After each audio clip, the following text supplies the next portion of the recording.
All right, guys, Stephen Thompson here. We're going live, just talking about the two self-defense moves that everybody should know, especially children, right? Every child should know these self-defense moves. So we got 10 seconds. We're going to kick it off. If you're here, make sure to give me a little heart or something so I know you're there, right? Okay, so here we go. So, welcome. If you don't know me, I'm Stephen Thompson. I run a martial arts school here in sunny Gloucester. I'm a personal development specialist, and that's what I really specialize in my martial arts school. My school is called Kicx, K-I-C-X. All right, perfect. So, theme of this talk is what's two moves that children should really know to be able to defend themselves, okay?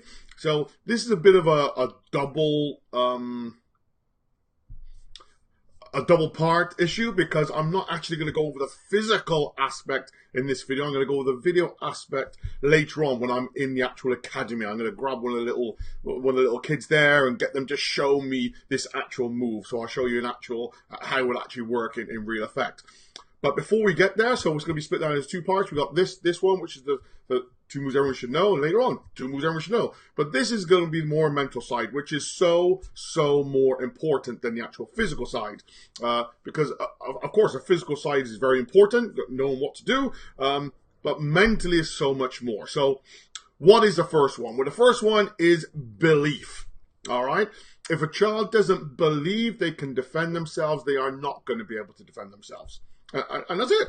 Don't matter what skills I teach them. Doesn't matter what punches I teach them. Knee strikes, elbows, whatever it is to get out of a situation. The move they're going to do later on, by the way, is a shield. That's one of the self-defense moves they are going to learn later on. Or I'm going to put it across later on for you guys to see. But it's all no good to nobody unless they have belief in themselves. And the key thing with that, I think this is why martial arts is so great, because yes, with martial arts you gotta have the belief, but haven't you gotta have belief in everything else you do? If they want to be good at anything at school, they gotta be able to have that belief that they can be good. If it's math, for example, if they think, oh, I'm totally rubbish at math, I will never be any good. Well, what's the chances of them being any good at math or whatever subject they're doing? Any other sport, whatever it is, if they think, oh, I want to play rugby, I want to play netball or whatever it is, if they don't believe they're going to be any good at it, it's not going to happen. Will a person be good at it straight away? No, it's making sure they understand that is part of the process, not your fact. I'm a great believer in saying to children and anyone really that you learn more when you fail than you do when you actually win. It's the muscle we burn. Talking about muscle, how do you build muscle? You build muscle by tearing it, by going beyond what the muscle is comfortable with, so it tears a little bit, and it's the repairing process where the actual muscle is grown. And that's the same thing with everything. It's one of those things with saying a person, if they're inside thinking, oh, I can't possibly defend myself, or that maybe they go to school with the knowledge of thinking, oh, I hope this person isn't going to pick on me today, or I hope this. It makes it so much difficult because one, they're probably attracting that to them anyway, but two, inside, if something was to happen, they wouldn't be able to have the confidence to be able to actually do it. So the first thing, which is so important, and I don't want to downplay it at all because it's the massive thing. It's the one that is so important for self-defense and everything else is belief, okay? So now, once we have belief, my second is intensity.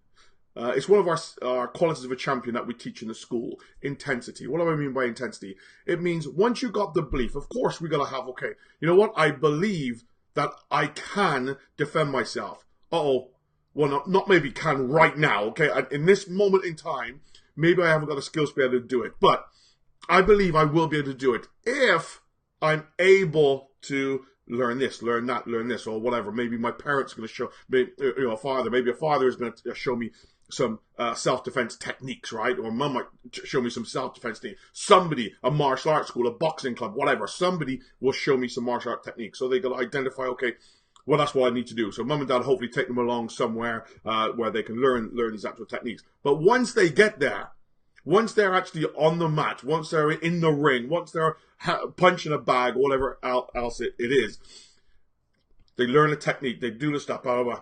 Eventually, intensity has got to come in. And intensity is where the growth is done. Intensity is where they really realize that, you know what, I can defend myself. Because let's pretend a person's like a crazy person, okay? A person, because that's the worst person to fight, by the way. Somebody that you don't know what is coming up, they're going crazy. If they can understand, you know what? If all I know to do is to be like a crazy person, they will 9 times out of 10 be fine in a fight, because the craziness is what people don't like. Well, what's this person doing? This person doing all these sort of things, coming quarterback. It's like, it's like, whoa, okay. You know, don't want that. So the intensity is there. Now mix the intensity with skill. You know, and learning how to defend yourself, learning how to do the elbow strikes correctly, learning how to do front kicks, around kicks, or whatever martial art technique, knee strike, whatever it is, learning to do that correctly as well. Mix that with the intensity, and wow, you know, that child can really defend themselves. Is it because we want them to go and fight at school? Of course not. We don't want that. But it's funny when a person's got an inner confidence inside themselves that they realize that, you know what, I'm okay. If something was to happen today, I can defend myself. That person never has a fight. That person has a confidence that they can stand tall. They're the ones that will break up fights. They're the people that become leaders in actual fact, you know? So it's never saying, oh my God, this is to create fighters. This is to create people that go out and fight. No, not at all. Remember what I started with? It's the belief that they can do something. The belief that if they are walking somewhere, they have the belief that, you know, they've got the confidence in themselves that they could defend themselves. And take that to that next level of the intensity, making sure that whatever they do it with intensity. But what a great lesson, I think, not just for the martial art, not just, you know, for it comes to my school, of course you're going to learn this stuff, right? But what about other stuff they put it to? Whatever they're doing. Oh, they can't go to an exam, Master Thompson's, do a math exam and start writing intensity. Well, of course it can. Intensity could be a subtle thing inside, couldn't it? Working intensely, that tunnel vision a person sometimes has. Empathically listening to a person, which I went over last night a little bit. It's that intensity module that is so important to have as an individual, to make sure we understand what intensity means. Is to put everything in your body into what we're going to do. And it's amazing how that will really help a person, especially a child, to realize, you know what, they can defend themselves. So that's the 2 parts. Like I said, tonight when I'm at the academy, I'm going to go through the 2 physical moves that a person could do.